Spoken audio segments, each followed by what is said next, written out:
Ucrania acaba de sufrir un revés terrible en el frente oriental. Las tropas rusas han expulsado oficialmente a las fuerzas ucranianas de toda la parte insular del delta del Dnieper. Es una región muy importante en la batalla que hoy parece que es solo cuestión de tiempo para que en su totalidad ya esté bajo el control ruso en la batalla por Jersón.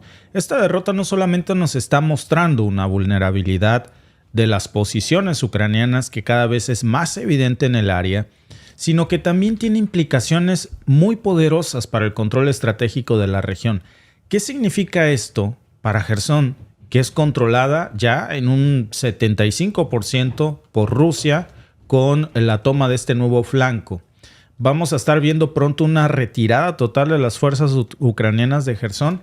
Y miren, lo más preocupante para Occidente es ¿qué implica la toma de esta parte insular para el control del Mar Negro ruso casi en su totalidad?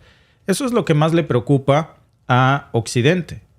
Plus, la cereza en el pastel, hay otra preocupación más para BlackRock, que sabía que esto iba a pasar, pero finalmente pasó. Vamos a hablarlo en un momento, porque ya hay noticias que nos están mostrando desde el día de ayer y lo han confirmado hoy también, cómo las unidades rusas han alejado a los combatientes ucranianos de toda la parte insular del delta del Dnieper, sobre todo en esta región de Jersón, donde los combates habían sido feroces en algún punto, y ahora ya, según Vladimir Saldo, que es el gobernador afín a Rusia de la región, las tropas de Kiev no pueden tomar ya más posiciones ahí por mucho tiempo. Es cuestión de horas para que rompan sus filas. En febrero, de hecho, las tropas rusas tomaron Krinky, una localidad estratégica que está precisamente ubicada en la orilla izquierda del Dnieper, y eso empeoró mucho más la situación para los militares ucranianos. En estos últimos meses, después de que vimos cómo fracasó la misión de Krinky para Ucrania, el repliegue de todas las tropas ucranianas, que fue más que evidente cómo perdieron notablemente toda la actividad y fortaleza en esta región, y que ahora, pues después de eso, no pueden mantener posiciones a largo plazo en el delta del Dnieper y han sido expulsados ya por completo, según Saldo. Y eso no solamente implica que se está despejando completamente la zona del Dnieper después de un desembarco ruso en la orilla derecha, que ya hace prácticamente oficial la confirmación de esta nota, sino que además nos muestra cómo el delta del río sigue siendo una zona bajo el control ruso, una muy importante, ya reivindicado por las tropas rusas, en una situación que está cambiando toda la geopolítica de la guerra. Y ahora les muestro cómo es que lo está haciendo, porque los combatientes rusos están ya abatiendo y destruyendo a todos los grupos de reconocimiento de Kiev que están intentando penetrar en las islas. Jersón, que está situada en las orillas bajas del río Dnieper y bañada por el mar de Azov y también por el mar Negro, es sumamente crucial porque es un territorio que se ha convertido, sobre todo ahora bajo el dominio ruso, en una zona crucial. Hay que recordar que hubo un referéndum ahí en el 2022. La parte ucraniana, por supuesto, no reconoce el resultado de ese referéndum, sigue bombardeando lo que considera que es su propio territorio, que ha sido reivindicado por Rusia desde entonces, y actualmente el 75% de la región de Jersón está ya bajo el control ruso. Y las tropas ucranianas tienen todavía el control de la orilla derecha del río Dnieper, digámoslo así, incluida la ciudad de Jersón. Pero hay que analizar esto desde la perspectiva geopolítica. ¿Por qué es tan importante esta región? Jersón es crucial no solamente porque tiene esta ubicación privilegiada, digamos estratégica, sino también porque tiene muchos accesos a los recursos del Mar Negro y del Mar de Azov. Controlar esa región lo que hace es permitirle a Rusia en estos momentos el acceso directo a importantes rutas marítimas y comerciales y, por supuesto, le está ofreciendo una posición muy ventajosa para futuras operaciones militares. ¿Qué implicaciones va a tener en los próximos días esta situación tanto para Ucrania como para Occidente? La pérdida del delta del Dnieper no solamente va a representar un golpe militar muy duro para la OTAN y para Kiev, sino que también es ya un desafío logístico y estratégico poderoso, porque mantener el control sobre esta región era vital para cualquier esperanza de en algún punto recuperar estos territorios perdidos, por iluso, por difícil que se hubiese visto, pero necesitaban sostener esta región para mantener la esperanza de que algún día recuperara Ucrania el control de esta zona. Es muy difícil ya. Y en el contexto geopolítico, que es aquí muy, muy importante, tener el control de Jersón significa, por supuesto, en términos militares, geopolíticos y económicos, algo muy importante porque significa mucho más que un solo trofeo territorial para cualquiera de los bandos. Si lo vemos, por ejemplo, en términos militares, Jersón es un punto vital. Esta región que está situada de una forma muy estratégica entre el río Dnieper, desde ahí puedes fácilmente controlar el acceso a rutas fluviales, a rutas terrestres. Dominar esta región, pues ahora le está dando al Kremlin una ventaja significativa para lanzar más operaciones militares futuras desde ahí. Si lo vemos por imaginarlo desde un escenario, por ejemplo, ahora si Rusia controla completamente Jersón, pues tendrían ya el acceso total y seguro al Mar Negro y al mismo tiempo al Mar de Azov. Y eso no solamente le facilitaría al Kremlin el suministro de sus tropas y de material militar, sino que también estaríamos hablando de que Rusia consolidaría su presencia en toda la región sur de Ucrania en una posición crucial para cualquier movimiento militar posterior. Y si lo vemos, por supuesto, también desde un punto de vista geopolítico, poseer el control total de Jersón va a cambiar muchísimo el equilibrio de poder en la región, porque al controlar esta zona, pues Rusia va a poder proyectar su influencia no solamente en Ucrania, en el resto de Europa del Este. No es una exageración, porque hay que recordar que el control del Mar Negro es un objetivo estratégico para Moscú desde hace décadas, no solamente por ser una vía importante de transporte, también porque es la puerta de entrada para toda la influencia rusa en los Balcanes y más allá. ¿Qué va a significar esto para la OTAN entonces? ¿Por qué están tan preocupados por este avance ruso?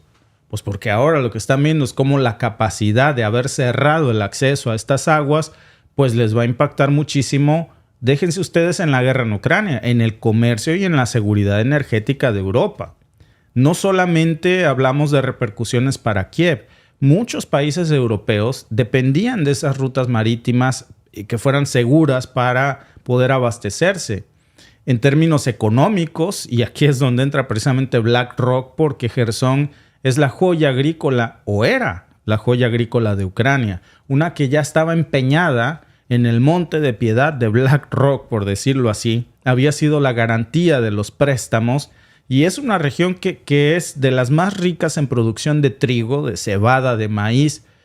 Tener el control sobre estas tierras de producción es abrirle la puerta al granero de Europa, que es Ucrania, y ahora esto ya está prácticamente asegurado en el control ruso, y con esto ya se han hecho del control alimentario y de los recursos agrícolas que son vitales en tiempos de sanciones internacionales. Lo va a fortalecer más, pero eran tierras que ya Ucrania se había despedido de ellas porque estaban como garantía de pago de los préstamos de BlackRock. Zelensky sabe que esos préstamos son impagables y tenían ahí cómo cobrarse.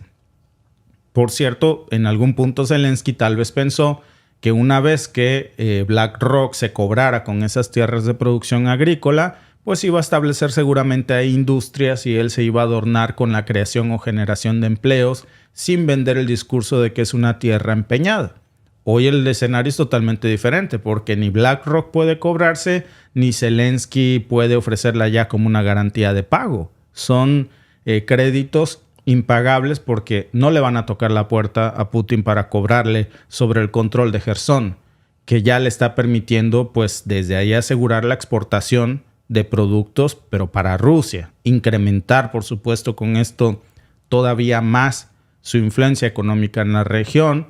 Y esto pues viene a servir, digamos, como contrapeso de las sanciones occidentales, porque en lugar de haber sido una garantía de pago para BlackRock, está sirviendo en estos momentos como una garantía de recuperación para Rusia. Esa es la importancia y el porqué de esta batalla feroz sobre el control total de Jersón, porque tiene todas estas implicaciones que le preocupan muchísimo a Occidente, pues por lo que ya dijimos, el control del acceso al Mar Negro, al Mar de Azov, a las puertas del granero de Europa, a una región que era crucial para el transporte de mercancías, de energéticos, etc.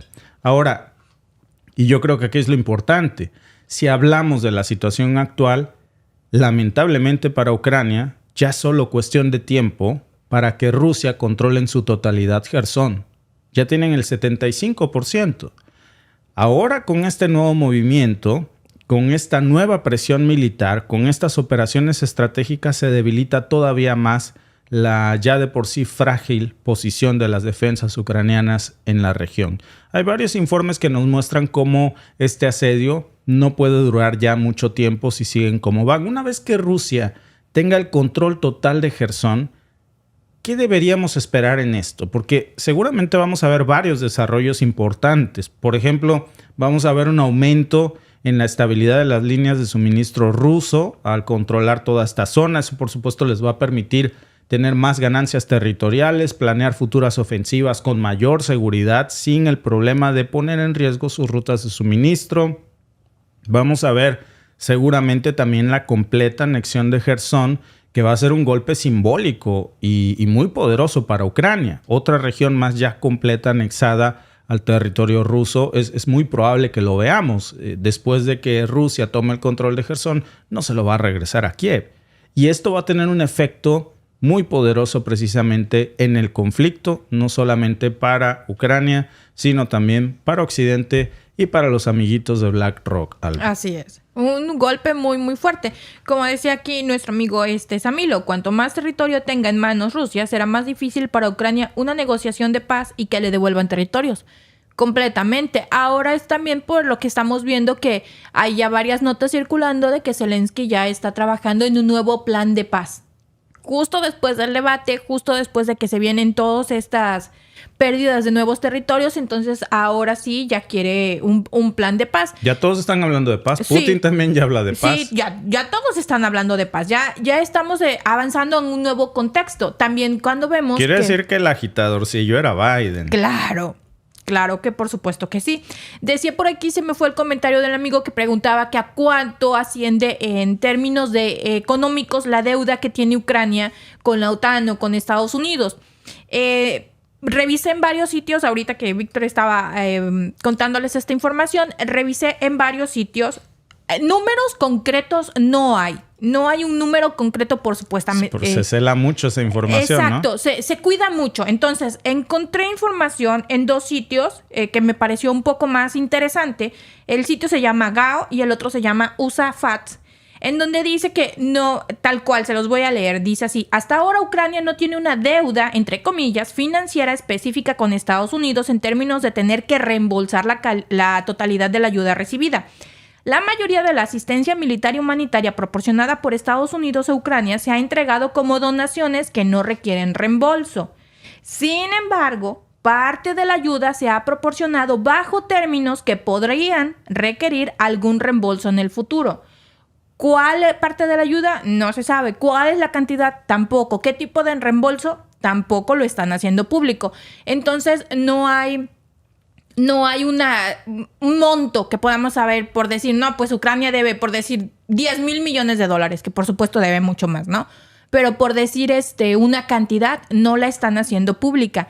Pero supongamos que debiera $10,000 millones, que Estados Unidos que hicieran público, no, pues el 30% de esa deuda, por ejemplo, $3,000 millones, se requiere que los reembolse al punto de interés de mensual o anual, o nos vamos a cobrar con esto. No, por supuesto, eso no lo están haciendo público. Se supone que una parte. ¿Qué parte? Puede ser el 99.9% de la deuda. Es que es bien engañoso, Alba. Exacto. Sobre todo porque cuando hablamos de BlackRock, ya lo habíamos mencionado, se hablaba de $500 millones líquidos que se había dado en prenda, o que, digamos, de alguna forma Zelensky había empeñado estas tierras, en su mayoría en Jersón, en esta zona, por si no te pago, te cobras. Claro. Y el verdadero negocio de BlackRock es que no le pagara, era cobrarse, porque esas tierras, Alba, que dejó empeñada Zelensky por $500 millones que recibió, valían $2,000 millones. Negociazo. Entonces, negociazo. Zelensky tiene niveles de corrupción altísimos, Ucrania, altísimos. Ayer leí una declaración de varios miembros de la OTAN que decían que era prácticamente imposible hablar de la incorporación de Ucrania a la OTAN, porque Zelensky acaba de ir, y dijo que varios miembros dijeron que era imposible hasta que no se resuelva su enorme problema de corrupción. Imagínate si no hay corrupción en esto. Al recibir un préstamo de $500 millones, deja garantía de 4-1. Deja una tierra de $2,000 millones. Bien brillante. Sí, el negocio de BlackRock era, no, ni me pagues. Yo me cobro, imagínate. ¿Sí? Y a sus inversores, ¿qué les dijo? Oye, aquí está el negocio. Lo que nunca se imaginaron... Estamos comprando a precio de gallina flaca. Pues sí. Lo que nunca se imaginaron es que Rusia se hiciera el control de casi todo Jersón. Ahora... Oh, sorpresa. Sorpresa. Ya prácticamente eso... ya no vale. ¿Cómo se van a cobrar? Bueno, 500 millones de deuda líquida como garantía de pago esos 2,000 millones de tierras. Deuda líquida. Uh-huh.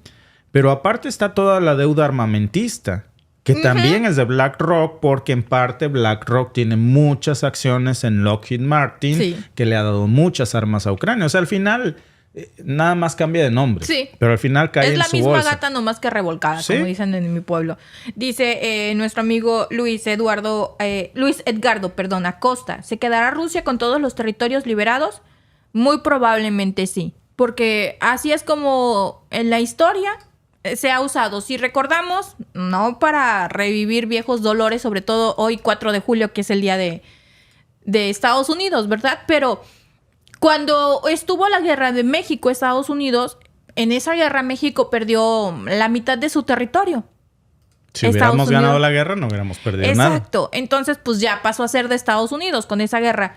Y si revisamos guerras en el mundo, pues así usualmente se ha acostumbrado. Entonces, muy probablemente todo el territorio que tenga ganado Rusia, pues se lo va a quedar. De hecho, ya, si recuerdan la entrevista que dio Putin a Tucker Carlson, sí, gracias, se me fue el nombre. Decía, no, que él quería liberar, que no, supuestamente que no se quiere quedar con esa parte. No sabemos. Que una parte la pensaba que era la parte de Ucrania, que colindaba con Hungría, que esa parte como que fuera para allá. Pero también estamos viendo que cuando dio esa entrevista muchos países no estaban tan en contra de Rusia. Y en este momento estamos viendo como que muchos países ya están muy en contra de Rusia. Entonces a lo mejor dice, pues iba a ser para ti, pero ahora no. Ahora se me queda a mí. Entonces puede ser que sí, que Rusia se quede con esos territorios. Aparte de que está pidiendo la desmilitarización de Ucrania, de la parte que quede de Ucrania, y que Ucrania firme el acuerdo de que no se va a unir a la OTAN. Sí. Y así difícilmente va a regresar a esas tierras. Eso, yo creo, Alba, que ahora la estrategia de Putin sabe que viene una etapa de paz. Zelensky está hablando de paz acelerada. Rusia está coqueteando con esa idea. Hoy hizo unas declaraciones Putin bien interesantes en donde prácticamente lo que dijo es, cuando se cambie de administración podemos comenzar a hablar de paz. Tomó obviamente ya el discurso del último debate de Trump. Ambos, tanto Zelensky como Putin. Pero claro, lo que Rusia está tratando de hacer en estos momentos con seguridad es reivindicar la mayor cantidad de territorios posibles para que una vez que se hable de paz decir, bueno, pues estas son las canicas que yo tengo y a partir de aquí negociamos la paz. Un alto al fuego, pero lo caído, como decimos en México. Y por cierto, como lo que pasó en México en su momento, como tú decías, hubiese pasado lo mismo en Canadá. Nomás que la historia fue bastante diferente. No sé si muchos lo sabían, pero Canadá en 1812, que bueno, pues eran fuerzas británicas, pero territorio canadiense, Canadá quemó la Casa Blanca en 1812. En represalia de que Estados Unidos había quemado el fuerte de York, que ahora es Toronto, y eso pasó en el 1812. Y en 1813, en represalia, las fuerzas británicas, que en ese entonces pues era Canadá oficialmente parte, Canadá fue y quemó varios edificios gubernamentales, entre ellos, históricamente quemó la Casa Blanca. Sí. Y bueno, pues a partir de ahí no se robó nada. Ya aprendió a la mala. De hecho, creo que... Se hicieron amiguibis. Sí, mira qué tan amiguibis son ahora, ¿verdad? Sí. Pues creo que es el único país que le ha quemado la Casa Blanca. Sí. Sí, ¿Y qué eran fue? bravos. Sí, eran bravísimos. Ahorita ya... ¿Qué nos muestra esto? Pues que la historia siempre la escriben los ganadores y pues al que le toca perder, le toca ceder. Básicamente. La encuesta del tema de este podcast es: ¿crees que un conflicto entre... mira, Alba, perdón, porque aquí tengo la encuesta anterior, pero déjenme leérselas de aquí del chat. ¿Cómo impactará el control del delta del Dnieper en el dominio del Mar Negro? Porque al final de eso se trata. La importancia occidental del Dnieper no es el Dnieper en sí, es el control del Mar Negro, y lo que Rusia acaba de reivindicar es la parte insular, es decir, la parte más valiosa. ¿Cómo va a impactar eso? El control del delta del Dnieper en el dominio del Mar Negro. Las opciones son: aumentará el control ruso, debilitará la defensa ucraniana, o influirá en el comercio marítimo, o no tendrá mucho impacto. Ustedes opinen. Dice nuestro amigo Leonardo Rojas: ¿creen que en el caso más que obvio que Rusia se quede con el control de la mayor parte de Ucrania, se vendrán más sanciones y Estados Unidos tratará de hacer que Rusia quede mal ante el mundo? Muy probablemente. Recuerden que en mi canal ya les hablamos que otra vez otro paquete de sanciones supuestamente para Rusia. Pero estas sanciones tienen truco. Realmente no son para Rusia, son para los países. Las sanciones para Rusia siguen exactamente igual. Digamos que el nuevo cuento es que en varios países de la Unión Europea estaban haciendo negocio con el gas ruso. Lo estaban revendiendo y eso como que no les gustó. Bueno, yo acabo de ver un corte, Alba. En este último trimestre aumentó el consumo de gas por gasoducto, de gas ruso por gasoducto a Europa en un 35%. Sí. O sea, imagínate. Realmente las nuevas sanciones que pusieron y que anunciaron con bombo y platillo para supuestamente ahora sí quebrarlo, más bien están dirigidas para algunos países que estaban comerciando, revendiendo el gas ruso. Claro. Entonces, era para los coyotes del gas. Para los coyotes del gas de la Unión Europea, porque como estaban obteniendo el gas muy barato, entonces ellos lo revendían y estaban obteniendo más ganancia que los otros, y ya saben, la envidia es canija. No, fíjate que sí, la envidia, pero por supuesto porque nuestros gobiernos no nos representan. Uh-huh. Los pone ahí una élite global representada por poderes fácticos, aunque me oiga muy recursivo, pero es la realidad, Alba. ¿Cuáles son esos poderes fácticos? La industria armamentista, la industria alimentaria, la industria farmacéutica. Hay un gobierno mundial, ¿eh? Llámenme ustedes conspiranoico, loco, pero hay un gobierno mundial. Tan hay un gobierno mundial que hay un proyecto de agenda mundial. Y entonces, siempre que hay candidatos, están respaldados por estas élites que ponen grandísimas cantidades de dinero en sus campañas y a partir de ahí los compran y son sus dueños. Cuando llegan al poder, no trabajan para nosotros, trabajan para los intereses de esas industrias. De otra manera, ¿cómo nos explicamos que Alemania, por ejemplo, que Europa en su conjunto esté metiéndose un tiro en el pie, comprando gas carísimo? Bueno, la gente, ¿verdad? Sí. Comprando gas carísimo, ¿qué clase de negocio es ese? A costa de poder haber sostenido otro esquema de sanciones y comprar gas económico de otras partes. No, se trata de que gane la industria energética a costa de nuestros bolsillos. Los resultados de la encuesta. Gracias a todos por participar. ¿Cómo impactará el control del delta del Dnieper en el dominio del Mar Negro? El 78% cree que esto va a aumentar el control ruso, el 10% cree que va a debilitar la defensa ucraniana y el 9% cree que va a influir en el comercio marítimo. El 3% cree que no va a tener mucho impacto, Alba. Gracias por vernos. Si te ha gustado este clip, síguenos en vivo para ver nuestro programa completo de lunes a viernes en nuestros canales de YouTube y Facebook. Suscríbete, comparte con tus amigos y déjanos tus comentarios. Te esperamos en vivo.